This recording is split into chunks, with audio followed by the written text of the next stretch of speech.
আজ আমরা এমন একটা টিমকে নিয়ে কথা বলবো যারা মুম্বাই আর চেন্নাইয়ের পর এই কঠিন লিগে সবচেয়ে সফল দল। 3 বারের champion Kolkata night Riders. KKR শুধু একটা টিম নয়, আমাদের ইমোশন। কিন্তু 2026-এর সিজন শুরু হওয়ার আগে কেকেআর কি আসলেও তৈরি, নাকি গতবারের মতো ভুলগুলো আবার দানা বেঁধেছে? চলুন পুরোটা জেনে নেওয়া যাক।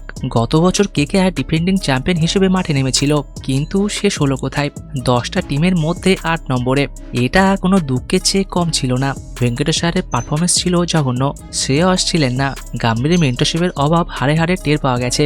এমনকি রাসেল আর নারিনও 2024-এ যা ছিল 2025-এ তার অর্ধেক হয়ে গেছিল। সেই জায়গা থেকে ঘুরে দাঁড়ানোই এখন সবচেয়ে বড় চ্যালেঞ্জ। সবাই বলছে কেকেআর আনলাকি, কারণ হার্ষিদ রানা ইনজিওর্ড, মুস্তাফিজ নেই, পাতি রানাকে শুরুতে পাওয়া যাবে না। হ্যাঁ, এগুলো বড় সমস্যা, কিন্তু আমার মতে আসল সমস্যাটা কেকেআর নিলামে সমাধান করেনি, আর সেটা হলো স্পিন খেলা।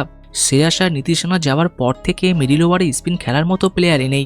রাবমান পাওয়েল ওয়েস্ট ইন্ডিজের হয়ে 4 নম্বরে হয়তো ভালো রেকর্ড আছে, কিন্তু আইপিএলে স্পিনের ভূমিকা সম্পূর্ণ আলাদা।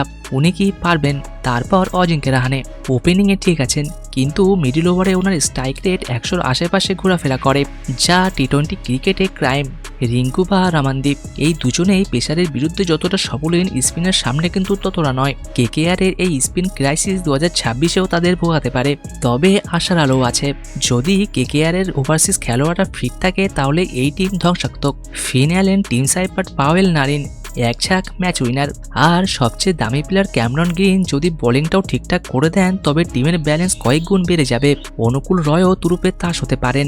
মুস্তাক আলীতে 18 উইকেট নিয়েছেন 7-এর ইকোনমি, আর উনি একজন গান ফিল্ডারও বটে।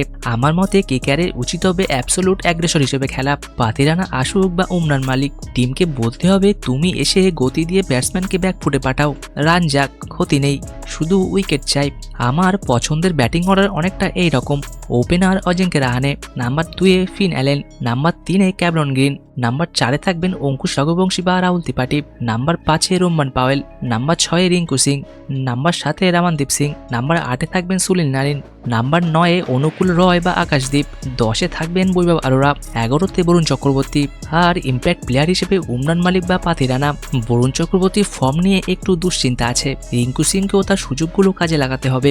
রিঙ্কু কিন্তু গত ওয়ার্ল্ড কাপে পাওয়া সুযোগগুলো সেভাবে কাজে লাগাতে পারেননি। কেকেআরের অনেকগুলো প্রবলেম সলভ করতে হবে এই সিজনে, তবুও মন থেকে চায় কেকেআর জিতুক। চ্যালেঞ্জ অনেক, কিন্তু শাহরুখ খানের টিমের কামব্যাক করার ক্ষমতাও অসীম। ভিডিওটি ভালো লাগলে লাইক ও শেয়ার করুন, আর কমেন্টে জানান আপনার কি মনে হয়, কেকেআর কি পারবে এবার ট্রফি জিততে? চ্যানেলে নতুন হলে অবশ্যই সাবস্ক্রাইব করবেন। চলুন দেখা হচ্ছে আরেকটি আইপিএলের নতুন আপডেট নিয়ে। ততক্ষণের জন্য ভালো থাকুন, সুস্থ থাকুন, ধন্যবাদ।